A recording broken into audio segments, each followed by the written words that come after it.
बीच एक अहम खबर, तमिलनाडु के नीलगिरी में राहुल गांधी के हेलीकॉप्टर की तलाशी क्या हुई? कांग्रेस ने सीधे सीधे इलेक्शन कमीशन को घेर लिया। सवाल इलेक्शन कमीशन की निष्पक्षता पर उठने लगे और सवाल सिर्फ राहुल को लेकर ही नहीं उठे, टीएमसी नेता अभिषेक बनर्जी की हेलीकॉप्टर की हुई जांच को लेकर भी उठे हैं। ये रिपोर्ट आपको दिखाते हैं।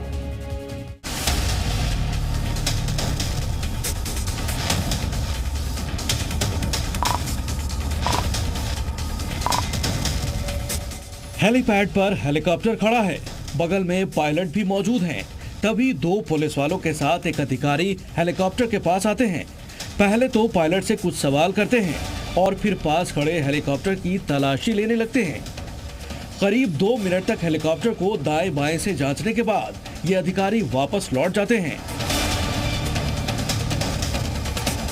आपको बता दें कि ये अधिकारी चुनाव आयोग के उड़न दस्ता टीम से हैं और जिस हेलीकॉप्टर की जांच इन्होंने की वो कांग्रेस नेता राहुल गांधी का है, जो केरल के अपने संसदीय क्षेत्र वायनाड में चुनाव प्रचार के लिए जा रहे थे। मगर तमिलनाडु के नीलगिरी में जब वो रुके तो चुनाव आयोग के अधिकारी उनके हेलीकॉप्टर की तलाशी लेने पहुंच गए। हालांकि चुनाव आयोग का कहना है कि एक रूटीन जांच थी, मगर नीलगिरी में जो हुआ वो कांग्रेस को नागवार गुजर रहा है। कांग्रेस का कहना है कि अगर राहुल गांधी के हेलीकॉप्टर की जांच की गई तो प्रधानमंत्री और गृह मंत्री के हेलीकॉप्टर की भी जांच होनी चाहिए। प्रधानमंत्री के चॉपर को चेक करो, गृह मंत्री के चॉपर को चेक करो, सभी चॉपर को चेक करो, लेवल प्लेइंग फील्ड करो।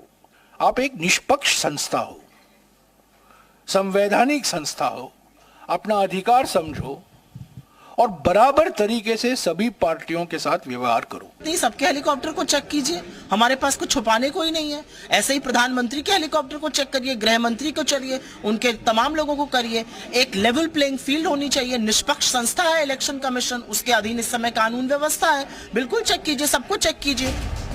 एक दिन पहले ही टीएमसी सांसद और बंगाल की मुख्यमंत्री ममता बनर्जी के भतीजे अभिषेक बनर्जी के हेलीकॉप्टर की भी जांच की गई थी, जिस पर टीएमसी ने बवाल खड़ा किया था। टीएमसी का आरोप है कि पूर्वी मेदिनीपुर के हल्दिया में अभिषेक बनर्जी के हेलीकॉप्टर की टेस्टिंग चल रही थी। उसी वक्त इनकम टैक्स डिपार्टमेंट के अधिकारी वहां पहुंचे और अभिषेक बनर्जी के हेलीकॉप्टर के साथ साथ वहां मौजूद सुरक्षा कर्मियों के बैग की भी तलाशी ली गई। अभिषेक बनर्जी ने आरोप लगाया कि जब उनके सुरक्षा कर्मियों ने जांच की वजह पूछी तो इनकम टैक्स अधिकारियों ने हेलीकॉप्टर जब्त करने की धमकी भी दी।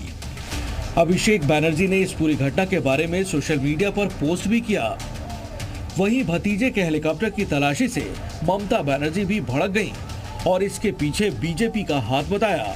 ममता ने तो ये भी आरोप लगाया कि बीजेपी के लोग बीएसएफ और सीआईएसएफ के जहाज का भी दुरुपयोग करते हैं। অভিষেকের কালকে একটা মিটিংয়ে যাওয়ার কথা ছিল, হেলিপ্যাডে চলে গিয়ে ইনকাম ট্যাক্স বাবুরা হেলিপ্যাডে নাকি হেলিকপ্টারে নাকি সোনার টাকা নিয়ে আসছে।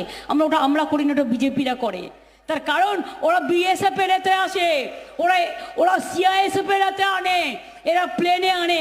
কোনোদিন কোনো পুলিশের সাহস হয়েছে তাদের গিয়ে চ্যালেঞ্জ করার? আর আমরা এসব নিয়ে ঘুরি না। कांग्रेस हो या टीएमसी, दोनों ही पार्टियों को उनके नेताओं के हेलीकॉप्टर की जांच पर आपत्ति है। इनका आरोप है कि चुनाव आयोग और आयकर विभाग इस मामले में भी पक्षपात करता है, क्योंकि सिर्फ विपक्षी नेताओं के हेलीकॉप्टर या गाड़ियों की जांच की जाती है, बीजेपी नेताओं की नहीं। ब्यूरो रिपोर्ट, जी मीडिया।